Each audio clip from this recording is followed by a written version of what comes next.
Hello everybody.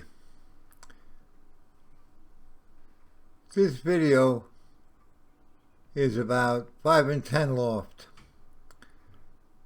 In the video you're going to see there were 300 and something birds, 332 birds, but in actuality Pete topped the combine in the CJC. There were over 3,000 birds.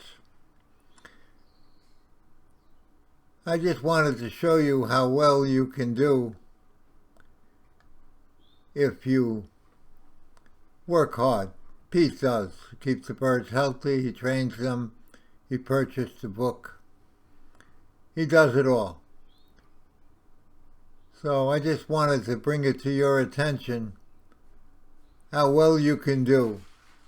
As a beginner, Pete's only flying birds about 2 or 3 years now. So he's come a long, long way. Okay, that's it. Short video. Thank you for watching.